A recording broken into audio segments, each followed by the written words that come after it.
Welcome into episode 160 of The Checklist, brought to you by Secure Mac. I'm Ken Ray. And I'm Augustrometer. Seriously, man, what happens if I lose it? Security and privacy behind the wheel, and people who watch people are the riskiest people in the world. We'll explain on Checklist 160, brought to you by Secure Mac.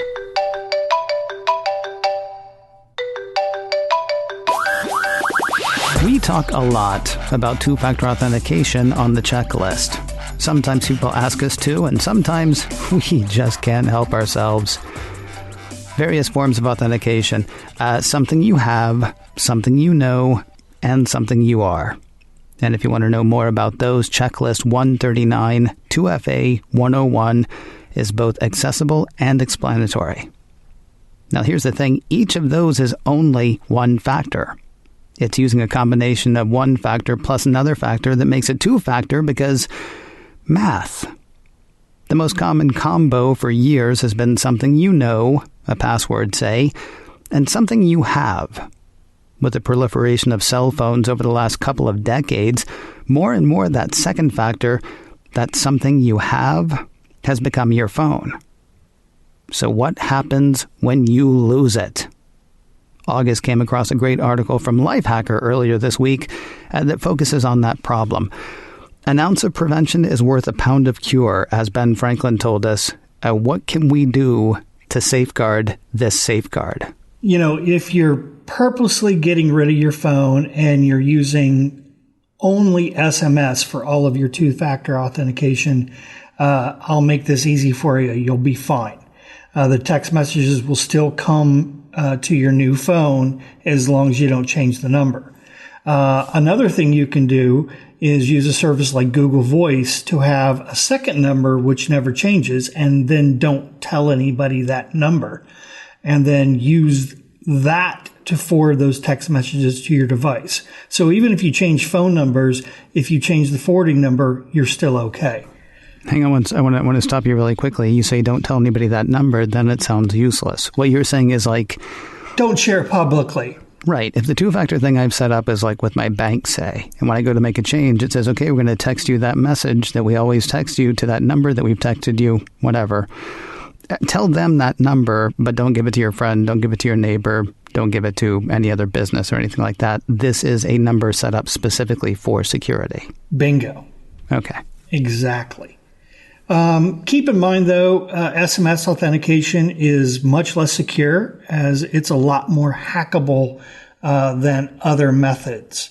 If you're using other authentication methods like Google Authenticator or Authy, make sure to change your two-factor device before you switch your phone. You can switch back to your phone later after you've got the new one, but you don't want to be locked out of your account. So like I said, do it before you switch phones. A lot of these services have one-time backup codes, and you should make sure to have these written or printed out. Again, this should be before you switch phones. These codes will help you gain access to a lot of accounts, even if you do get locked out. But if you don't have the codes, you're kind of out in the cold. A lot of people like to think that just having a copy of these one-time codes on their laptop is good enough. But if your laptop goes kablooey, so do the codes. When possible, use an authentication app. Google Authenticator or Authy are two popular apps. Not every service works with them, but many of the major services do. You can turn this on in the services settings area. I like Authy, one, because it's not Google, and two, I've had trouble with Google Authenticator in the past not keeping my services in sync. Authy does. So if you lose your phone and reinstall Authy, you should still be able to log into your important services. To use Authy, you'll have to change your service settings to use Authy and two-factor authentication. Likely you'll be shown a QR code. And you'll need to scan that with your phone. Then, and here's some bullet points for you, in the Authy settings, tap Devices and then tap Allow Multi-Device. On the second device, install Authy.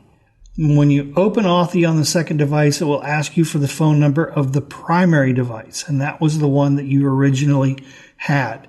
You should see a pop-up that says Get Authentication Via, and then select Primary Device. Then on your primary device, you'll get a notification. You should accept it and then tap OK. And then you go back to the Authy settings on your primary device and turn off Allow Multi-Device. This makes your new device the new primary, and it removes your second device from having any contamination of the whole system. It's always good to protect Authy with a PIN, and you can do that in Authy's My Account security settings. Let me ask you a question really quickly about Authy. I've never heard of it before Lifehacker. I do use Google two-factor authentication. I use that because everything I've come across to this point that said, hey, you should use something, that's been the option they've given me. Are you so Authy that you wouldn't use Google two-factor or Google Authenticator, excuse me? Or are you fine with Google if you're not going to use Authy? Just please, for the love of Mike, use something. I would just please use something. Okay. Don't leave it to just your password. SMS is fine, but like I said, it's a lot more hackable. The authentication services like Google Authenticator and Authy are great. I prefer Authy over Google Authenticator, but I have both on my phone. I use both, and just use something. Keep yourself safe. Now, we've said the name over and over again, but I'm going to give a few ways to spell it. Authy, for people who want to look into it, A-U-T-H-Y. That's A-U-T-H-Y. And this sounds like a sponsorship or something. It's not. Lifehacker mentioned it. It's one that August uses. So if all of that makes you want to learn a bit more, look for Authy online. Now, let's say that, because all that was great. That is, I'm moving from one phone to another. I'm moving from one device to another. Here are the steps I should take. Let's say this isn't something I meant to do. I didn't take time for that ounce of prevention. And now I need that pound of cure. That's something I have. What do I do if that is, lost, stolen? I dropped it in the ocean. What happens? What happens when I was not prepared for this? Well, things become a lot trickier then, simply because of where we are with online security. You can still try to call or message the service you need access to, but this can take several days to fix, even if they deem to fix it at all. This is why the one-time codes are so important. If the service offers them, you'll be able to get access easy peasy. So a lot of times people recommend that you print them out or write them out and just keep them with your important documents. Some of the larger services do offer account recovery assistance. We'll include links in the notes for those, but again, it may take some time and work. So my recommendation is get yourself set up early for success. If a disaster happens, you don't want getting your Twitter account back being a thorn in your side. I will say two-factor authentication was scary to me before I started using it. I was worried about exactly this scenario. What if I lose the thing that gets me into my accounts and end up locked out of all my stuff as a result? If it's your stuff, there are safeguards to help. And if everything we just talked about feels like a bit too much to take in right now, we will have notes for this show and notes on episode 139, 2FA 101. They'll both be available at securemac.com/checklist.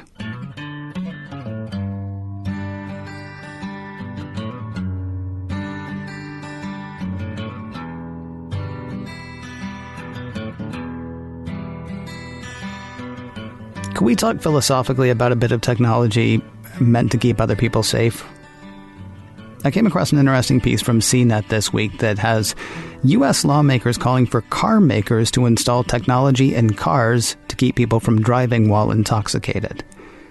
According to the Center for Disease Control, every day 29 people in the U.S. die in motor vehicle crashes that involve an alcohol-impaired driver. This is one death every 50 minutes. So, technology to the rescue. Or at least technology to the scene. CNET says in an interview with Reuters last Wednesday, Tom Udall, a Democratic senator from Utah, and Rick Scott, a Republican senator from Florida, said they plan to introduce bipartisan legislation that would mandate every new car sold to feature technology that keeps somebody who's intoxicated from even starting the car. The piece says the technology in question includes devices planted in the steering wheel or push-button ignition to measure a driver's blood alcohol content. If the devices detect it's too high via infrared lights shine through the driver's fingertip, it's no dice to drive anywhere. Another possible solution is sensors to monitor a driver's eye movement and breath. CNET says the proposed legislation would call for the technology to be factory installed in every new car within 4 years of the bill's passing. If the bill passed in 2020, for example, new cars would need to include the drunk driving defeat device by 2024 as standard. Similar legislation exists in the House of Representatives and aims to set rules for BAC detection in cars by 2024. How it would affect used cars or vehicles purchased before this date is unclear. How does this sound to you? Honestly, I feel like this is a bit of an overreach. In principle, it's a great idea. But I wonder why we are focusing on this. As you say, it's about 1 death per hour, which is terrible. Don't get me wrong. Smoking, though, kills about 54 people per hour. The difference, I think, is that big tobacco still donates a ton of money to campaigns. And so we're going to go after a smaller goal that's going to cost us all more money with our cars. Now, if it sounds like we're being cavalier about this, I definitely don't want it to. I lost a cousin to a drunk driver when I was a tiny kid. She was also a tiny kid. The whole thing's really tragic. But I don't want you to think that we're just, so far removed that we can't see the pain that this might cause because, I know my aunt especially, it would be an understatement to say she didn't take it well. Here's the thing, though. I'm far enough removed, that I do worry about what happens to any information that gets collected. And probably because I do this show every week. I mean, what happens when I try to start my car? The good thing is it doesn't start, and I'm for that. But does that information get stored? Does it get shared? Will my spouse be informed? I mean, that might be okay, but what about my employer? Or what about the cops? What about my insurance company? Could I be arrested for attempted drunk driving? Could I be kicked off my insurance for attempted drunk driving? For attempted drunk driving? Absolutely. Any technological solution has the potential to be exploited for other purposes. You mentioned family or employer, and you mentioned the insurance companies, and that's what I would worry about. And what it would do to your rates or whether you're covered or not. Again, I'm in no way advocating driving under the influence, but this all gives these agencies potential insights to your activity, and those activities can be used against you. Now, interestingly, a case from the great state of Georgia may give us some guidance. According to a piece from Engadget, Georgia's Supreme Court has ruled that police need a warrant to obtain personal data from cars. Apparently, after a traffic accident, Georgia police took info from the event data recorder in a guy's car without a warrant. Lower courts had said that the data grab did not violate the individual's Fourth Amendment rights protecting against unreasonable searches and seizures. The Georgia State Supreme Court ruled that those lower courts erred and that a car is included in the effects covered by the constitutional amendment, according to Engadget. And that, to me, is music to my ears. But those kind of things can change. And in this case, it's just one state. I'd like to see laws made by Congress to protect us from that sort of intrusion all across the country. Now, Engadget says the ACLU, or the American Civil Liberties Union, is stoked over the Georgia court's ruling. Quoting the report again, black boxes like the EDR often contain extremely detailed information about not just the behavior of the car, but connections to other systems that can include phone contacts, location history, and other sensitive info. The civil rights group also contended that this was no different than searching other computers without a warrant. It just happens to be a computer on wheels. So said an ACLU attorney. Yeah, it used to be much simpler to repair your car, and a lot of people could even do it themselves. These days, you need to be a computer engineer. All these systems are connected and wired, and all of this information is collected and stored. And the ACLU is right. Your car, unless you're driving a classic, is a computer on wheels, a computer that your phone connects to, a computer that downloads and stores information from that phone. And all of that's pretty scary when you think about the implications. Now, I got to say, here's the other thing that concerns me. Even if, we get that law that you were talking about that protects all 50 states, the smarter our cars get, the greater the chance of our being dumb. The interconnectedness of apps leads us to giving away all sorts of information all the time, all the way back to the street on which you were born, plus your pet's first name is your porn name. I mean, we give away so much valuable information without thinking. If for some reason we share our car's info with some rando service, maybe for car diagnostics or maybe for a safe driving discount on our insurance, can the fact that we tried to drive drunk, not really thinking about it, probably because we were drunk, but then we failed to do that, I mean, again, the thing that I keep coming back to is, can that be used against us? Oh, of course. I already mentioned insurance, but what if that location information was also shared? Maybe on the way home from work, you tend to stop at a convenience store that's kind of on the edge of a shady part of town. And then suddenly your health insurance rates go up because you frequent an area where there's a lot of drug dealers. Or maybe it's by a restaurant that serves steaks, and now your health insurance goes up because it assumes you're eating beef all the time. That kind of stuff is crazy, and it's going to start happening unless we are very vigilant about our personal data. See, that's the thing. You have to worry about the data that's collected. I mean, part of me wants to ask whether you want to see such technology implemented, though I feel like I might as well ask you if you ever want it to rain again. I mean, it's pretty obvious this technology is coming. But you know what? I'll ask anyway. Do you want to see this technology required by law in every new car? I really like the rain, but this smells to me like a way to find out more about your habits, and it really, really spooks me. It sort of feels like the Tom Cruise movie, where they can see in the future whether or not you're going to do a crime. Yeah, Minority Report is the name of that movie. Yeah, it's interesting. You call it a Tom Cruise movie. I would call it a Steven Spielberg movie because I, like him a tiny bit more. I'm curious, which do you think is more likely? Privacy legislation that protects people hitting in lockstep with the blood alcohol cars, or cars that can drive themselves and thus, drive our drunk selves home or, to the next bar, depending on what we ask it to do? I was having a conversation the other day that I think kids born today will probably never get their driver's license because eventually it's all going to be automated cars. And the problem with that is that then even more of your information is going to be easily accessible. Not to be gloomy, but either way, from a privacy point of view, we're kind of toast. You're so fun.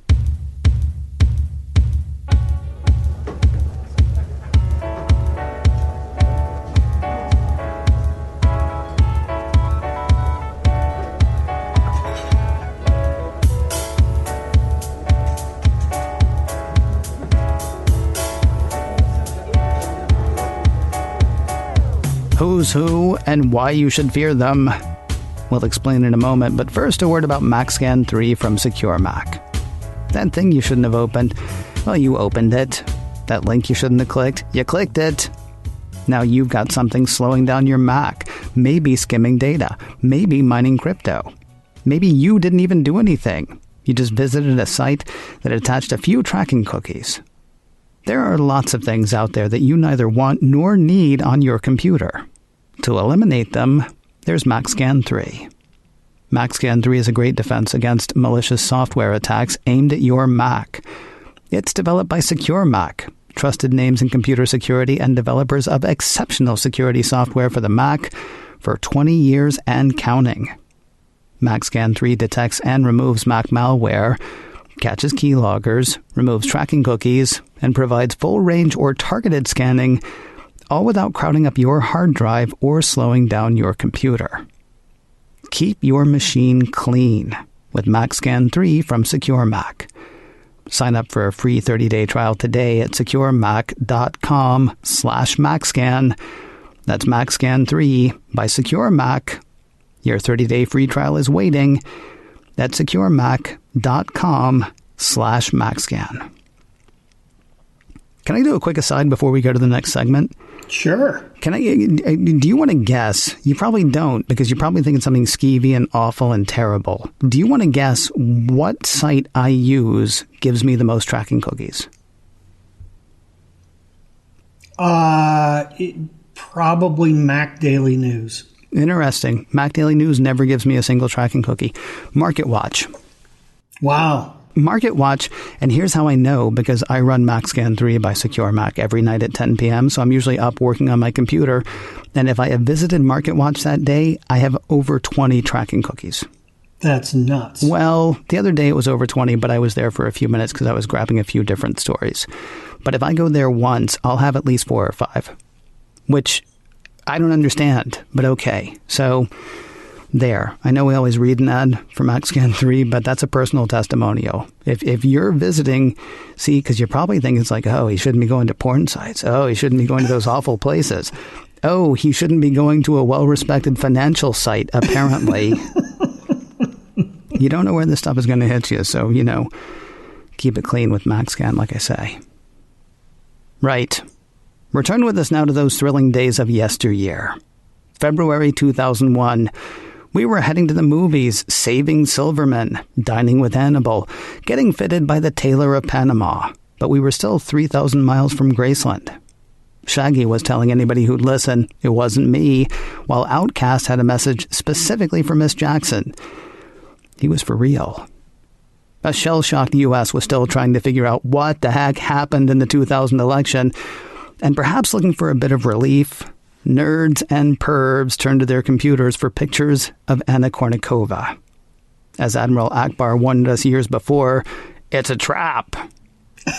Hey, August, can you remind people, please, what the Anna Kournikova virus was and what it did? That's kind of a loaded question right there. Yeah.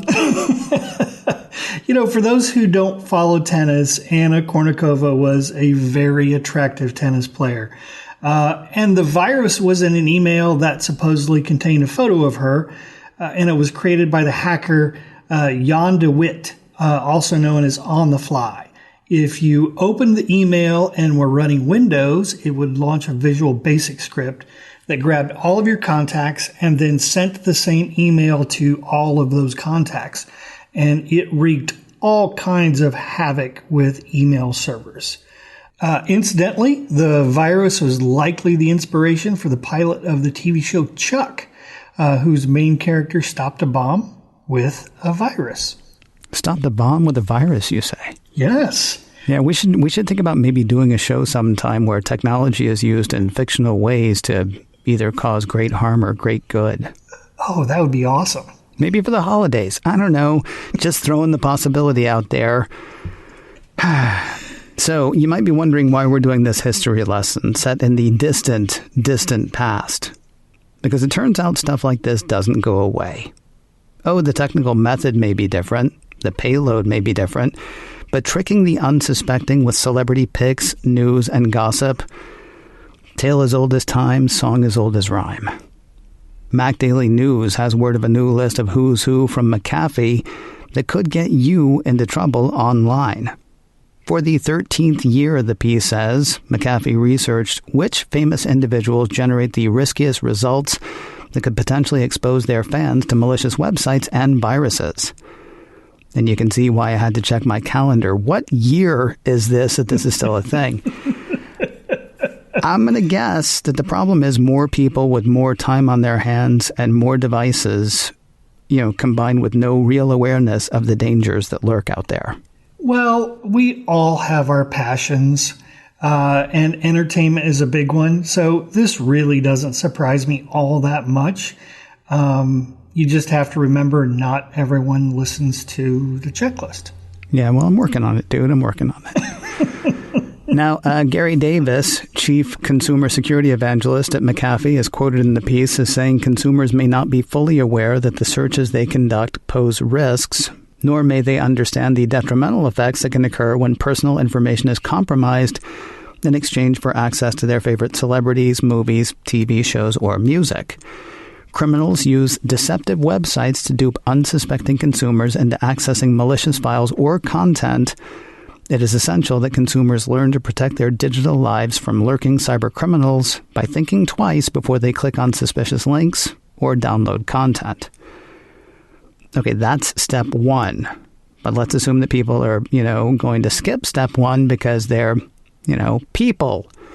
What else could folks do to stay safe, August? Well, first of all, don't click that link. I know you want to. I know it feels like it's the greatest thing in the world. Just don't. And honestly, don't download anything that's not from a trusted source. That's so important. Never give your personal information to an untrusted site as well. Run a scanning app. And do we know of a good one? There are a couple of podcasts I listen to that might suggest one. I'm not sure, though. And then finally, keep your OS up to date. That's super important as well. Now, I know people are really only listening at this point to hear the list. Surprisingly tame, if you ask me. The top 10 people that could get you in trouble online: Gilmore Girls and Handmaid's Tale star Alexis Bledel. I don't know if I'm pronouncing that right. Rory. Okay, Rory from the Gilmore Girls. Late night TV host and actor James Corden's number 2. Game of Thrones Sophie Turner's number 3. Anna Kendrick, the actress, and I believe one-time James Corden co-star, if memory serves, so this might be worth looking into. Number 5 is actress Lupita Nyong'o. Number 6 is late-night host Jimmy Fallon. Oh, it's a conspiracy of late-night hosts and people who've worked with James Corden at the middle of all of it. Number 7 is martial arts star Jackie Chan. Number 8 is musician Lil Wayne. Number 9 is musician Nicki Minaj. And number 10 is actress Tessa Thompson. The Mac Daily News makes it clear there's nothing particularly dangerous about any of these people. What that designation really means is that these celebrities are likely popular search subjects. So there's another option. Stop searching the internet. It's overrated, if you ask me. Or, for most of those names on that list, a subscription to People magazine should actually save people a lot of trouble. You're welcome, America. I feel like we've done good today, August. Hey, if you're looking for more security news and how-tos, the place to look is securemac.com/checklist. There you'll find notes for this show. You'll find that episode on 2FA that I was talking about earlier. 2FA 101, that is episode 139, checklist number 139. Find it all at one place, securemac.com/checklist. If you have a question you'd like to ask or a topic you'd like to hear us hit, our email address is checklist@securemac.com. The address again is checklist@securemac.com. And if you can't remember that, please do remember this. You're listening to The Checklist, brought to you by Secure Mac. And we'll talk to you next week.